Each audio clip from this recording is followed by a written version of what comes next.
শ্রাবণ মাসের তৃতীয় সোমবারে গেছিলাম তারকেশ্বর বাবার মাথায় জল ঢালতে। সো হ্যালো এভরিওয়ান, কেমন আছো তোমরা সবাই? আশা করি খুব ভালো আছো। হর হর মহাদেব, জয় বাবা তারকনাথ। প্রথমেই আমি তোমাদের কাছে ক্ষমা চেয়ে নিচ্ছি, কারণ আমি 3 দিন তোমাদের সাথে ভিডিও শেয়ার করতে পারিনি। তার যথাযথ কারণ আছে, চলো তোমাদের এই ভিডিওর মাধ্যমেই জানাচ্ছি সবটা। আমার বহুদিনের ইচ্ছে ছিল যে আমি তারকেশ্বর যাব, কিন্তু কোনোদিনও সেই আশা পূর্ণ হয়নি। আজ সেই আশা আমার পূর্ণ হলো। মানে আমি এই বছরে তৃতীয় সোমবারে গেছিলাম বাবার মাথায় জল ঢালতে। আমাদের হঠাৎ করেই প্ল্যান হয়ে গেছে, আর হঠাৎ করেই বেরিয়ে পড়েছি বাড়ি থেকে বের হয়েছি গত রবিবারে সকাল 6টায়। সকাল 7টায় ট্রেন ধরে সোজা চলেছি ব্যারাকপুর স্টেশনে। সেখান থেকে টোটো ধরে চলে গেছি শেওড়াফুলির ঘাটে। ফেরিঘাট পার হয়ে চলে এসেছি শেওড়াফুলির নিমাইতীর্থ ঘাটে। আর তোমরা একবার দেখো নিমাইতীর্থ ঘাটের ভিড় কত।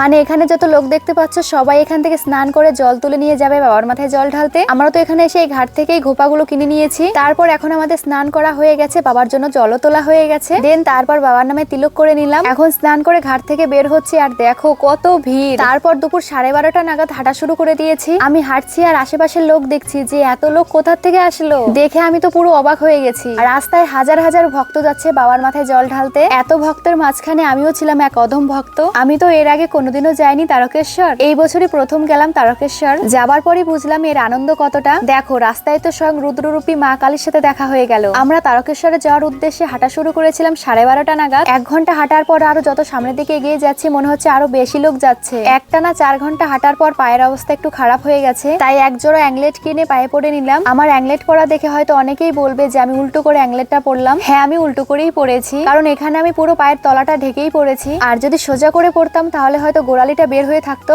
আর এখন আমার পুরো পায়ের তলা জ্বলে যাচ্ছে। যখনই একটু কষ্ট বলে মনে হচ্ছে তখনই আশেপাশে লোকের দিকে দেখছি আর মনে মনে ভাবছি এরা যদি পারে যেতে তাহলে আমি পারবো না কেন। বাবার টানে বাবার কাছে ঠিক পৌঁছে যাবই। আমরা তো জল ঘোপাই করে নিয়ে পিঠে বেঁধে জল নিয়ে গেছিলাম, আর অনেকেই অনেক সুন্দর করে বাক্স সাজিয়ে নিয়ে যাচ্ছে বাবার মাথায় জল ঢালতে। হাঁটতে হাঁটতে প্রায় অর্ধেক রাস্তা চলে এসেছি। আমরা এখন যেখানে পৌঁছেছি দেখো নিচ দিয়ে হাই রোড, কত গাড়ি ঘোড়া এদিক ওদিক ছুটে যাচ্ছে। একটু দাঁড়িয়ে দেখার পর আবারও হাঁটা শুরু করেছিলাম। এখন প্রায় সন্ধে হতে চললো। আমাদের এখন 7 ঘন্টা হাঁটা হয়েছে, এখনো অনেকটা পথ বাকি। তো এই ভিডিওটা এই পর্যন্তই থাক, বাকিটা না হয় তোমাদের সাথে পরবর্তী ভিডিওতে শেয়ার করছি। তো যাই হোক, ভিডিওটা কেমন লাগলো জানিও। দেখা হচ্ছে পরবর্তী কোনো ভিডিওতে, ততক্ষণ যেন টাটা, ভালো থেকো সবাই। আর একবার কমেন্ট বক্সে হর হর মহাদেব লিখে যেও।